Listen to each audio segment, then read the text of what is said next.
Olá pessoal, eu sou Marcelo Spaldi, professor, escritor, pós-doutor em escrita criativa e este é o canal Formação de Escritores. Hoje vamos conversar sobre um grande segredo na escrita de um texto, seja ele um texto de ficção ou de não ficção, a coesão. Vamos ver aqui elementos de coesão, vamos ver por que a coesão é tão importante.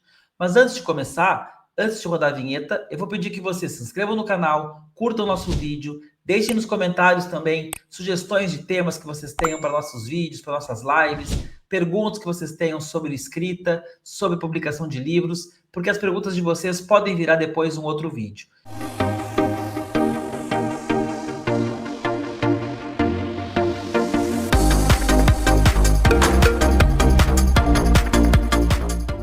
Eu gosto de usar esse símbolo do infinito para falar de coesão, porque a coesão ela é uma costura, ela é uma amarração que a gente vai fazendo no texto para dar a ele uma noção de unidade, uma ideia de unidade. Antes de começar a falar da coesão, eu quero fazer o oposto aqui. Eu quero trazer exemplo de um texto sem coesão. Deixa eu me colocar menorzinho na tela. O Brasil é um país muito pobre, não tem prisão suficiente. Há muitos carros em nossas estradas. Os motoristas são imprudentes e provocam acidentes. Devemos construir prisões e prender os motoristas, não deixá-los impunes. Vocês percebem que esse texto está desconectado? São ideias soltas, como se fossem bullets, listas. Então, cada parágrafo ele tem uma ideia dentro de si, que não se conecta. A gente não está muito claro como que uma ideia se conecta com a outra. Além disso, a gente tem aqui um problema que é bastante comum em alguns textos de iniciantes, que é o excesso de frases curtas.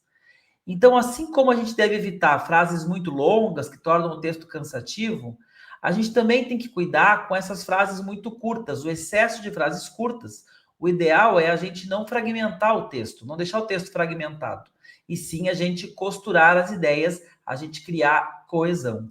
Então, vamos ver aqui como seria esse mesmo texto com alguns elementos de coesão. O Brasil é um país muito pobre e que sequer há prisão suficiente. Por outro lado, há muitos carros nas nossas estradas, com motoristas imprudentes que provocam acidentes. Devemos, portanto, construir prisões e prender tais motoristas, não os deixando impunes. Vocês perceberam ali os termos sublinhados que foram inseridos no texto? Claro que o texto não ficou ótimo, é um texto aqui de exemplo, né? Um texto muito curtinho, mas aqueles elementos sublinhados, eles dão uma lógica para o texto. A gente consegue entender a relação de uma coisa com a outra. E esses elementos são os elementos de coesão. É essa costura que a gente dá no texto. Vou pegar uma definição aqui.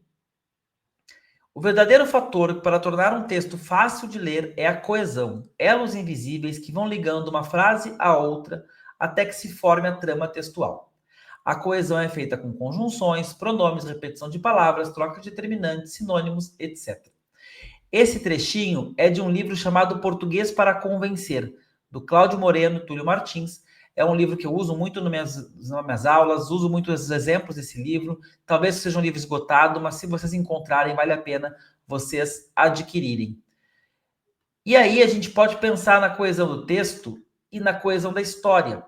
Porque quem escreve textos ficcionais, quem escreve narrativas, além dessa coesão textual sobre a qual estamos falando aqui mais especificamente, nós também temos que pensar na história, pensar no todo da história, e como a história se conecta, como os elementos se conectam, como eles são retomados depois. E aqui eu trago algumas sugestões. Então, a primeira sugestão para quem está preocupado, para quem deve cuidar da coesão da história, é a retomada de elementos. Se o meu personagem vai usar uma faca em alguma cena, essa faca seria interessante que aparecesse depois em alguma cena de perigo, ou que ele pegasse a faca para atingir ou para tentar atingir alguém que invadiu a casa. Se de repente foi mencionado um personagem, a sogra lá do protagonista, seria importante que essa personagem tivesse alguma importância na história, que ela voltasse na história depois. Então, coesão, elementos de retomada são importantes para que a história não pareça solta, para que não pareça que há barrigas, que há trechos ali no texto que não são essenciais para a história. Nesse sentido, fechamentos de pontas soltas. É muito ruim quando a gente termina um livro, termina uma série, termina um filme, e algum personagem importante da história não é retomado, ele não se encerra o arco narrativo daquele personagem, ele é esquecido no meio da história. Então tem que ter cuidado para fechar essas pontas, tanto de personagens quanto de suspenses, mistérios que haja ao longo do texto. A velha e boa verossimilhança. A verossimilhança é muito importante em textos criativos, muito importante em textos ficcionais, sejam eles textos mais voltados ao artístico, mais voltados ao entretenimento. A verossimilhança é a possibilidade de aquilo acontecer. Aquilo dentro do universo ficcional é possível? O Peter Pan pode voar. A gente sabe que existe uma convenção no Peter Pan que ele pode voar, mas ele não é imortal. Então, dar verossimilhança também ajuda o texto a ficar mais coeso. E lembrando que verossimilhança não quer dizer ser realista. Agora, se a gente lá no começo da história do Peter Pan escreveu que o Peter Pan voa com o pozinho da Sininho, significa que ao longo da história toda ele pode voar, a não ser que haja alguma coisa que impeça ele de voar, como é a Kryptonita com o Super-Homem. Então, cuidar esses elementos de verossimilhança também ajuda a dar coesão para um texto. Por fim, a ideia de circularidade, que funciona muito bem em contos, em capítulos de livro, que é aquela ideia de que o final, de alguma forma, retoma o começo. Mas tem que ter cuidado para a circularidade não ser uma volta em si mesmo. A gente brinca, né, que a pessoa mudou tanto que ela mudou 360 graus, ela voltou a ser a mesma coisa. Não, a circularidade tem que ser numa ideia progressiva, de que a história voltou ao ponto, por exemplo, o personagem estava numa cidade, no final ele volta àquela cidade, como o Senhor dos Anéis, mas ele volta transformado, há alguma modificação, há alguma mudança no personagem que justifique aquela história. Então, a circularidade é um outro elemento interessante para que a gente dê coesão na narrativa. Já a coesão do texto, a gente pode ter uma divisão de coesão externa, que são a ligação dos parágrafos e os dos nexos, com a coesão interna, que são os períodos compostos, retomadas de sujeito. Então, aqui já numa visão mais linguística. O Cláudio Moreno e Túlio Martins, nesse livro que eu citei para vocês, O Português para Convencer, eles trazem alguns exemplos, algumas sugestões para que a gente crie coesões do texto, para que a gente crie coesões internas. Então, eu vou trazer aqui nas telas os exemplos que eles trouxeram no livro, pedindo licença a eles, agradecendo por esse belo trabalho, inclusive, que fizeram no livro. E eu vou colocar para vocês, então, aqui algumas sugestões, algumas dicas. Aqui é bem técnico, né, gente? Mas eu acho importante para quem está acompanhando esse conceito, para quem está entendendo bem o que é coesão, que vocês anotem, que vocês observem, façam print, aí tirem foto, porque são dicas muito preciosas de repetições, de coesão. A primeira é a repetição com troca de determinante. Então, olha só. Um eleitor investiu ontem contra o juiz eleitoral. Esse eleitor alegou razões pessoais discutíveis. A entrevista foi gravada em 3 fitas. Fitas essas que são desaparecidas até hoje. Notem que apesar de haver uma repetição de palavras, que é algo que a gente aprende que não é positivo, ao usar o essas, aquelas ou algum outro tipo de determinante, aqui era um eleitor e depois trocou para esse eleitor, poderia ser um eleitor, o eleitor, essa troca de determinante permite que a gente repita o termo inicial, o substantivo. E aí, a gente, ao repetir o termo, a gente consegue dar coesão, por causa da retomada, sem se tornar repetitivo. Tá? Então, é uma dica bem importante aqui, bem preciosa. Segunda sugestão, repetição parcial ou qualificada. O prefeito concedeu a José Carvalho a medalha de honra ao mérito. Na ocasião, o lendário comandante da patrulha rodoviária fez um belo discurso. Foi lançado ontem a nova edição de Grande Sertão Veredas. O famoso romance encantou multidões. Então, assim, vocês lembram do aposto, né? Aposto é aquilo que qualifica ou comenta sobre o que vem antes. Aqui a gente tem o lendário comandante da patrulha rodoviária como um aposto de José Carvalho. Mas ao invés de gastar essa informação no aposto, a sugestão aqui é que ela seja usada para não repetir José Carvalho. Então, para não repetir José Carvalho ou o homem, a gente usa essa qualificação usando para retomar o José Carvalho. Isso está substituindo o nome do José Carvalho. E aí fica subentendido que é um aposto do próprio sujeito da frase anterior. Acho muito legal usar essa fórmula, tá? Usar o aposto do que seria o sujeito numa próxima frase, ao invés de tornar aquela frase primeira muito longa, cheia de intercalações. No segundo caso, ao invés de repetir o Grande Sertão Veredas ou o famoso romance Grande Sertão Veredas, ele repete apenas o famoso romance. Poderia, inclusive, tirar o famoso, o romance. Então, é a repetição parcial. Não repete tudo que veio antes, mas usa apenas um termo que simplifique o anterior. Tá bem? 2.3 aqui, o uso de sinônimos. Ele foi acusado de manter um pitbull solto nas dependências do condomínio. O cão já havia atacado uma criança. Havia uma pessoa no canteiro de obras no momento do desabamento. O operário faleceu na hora. No caso, infeliz operário, né? É importante cuidar que não existe sinônimo perfeito.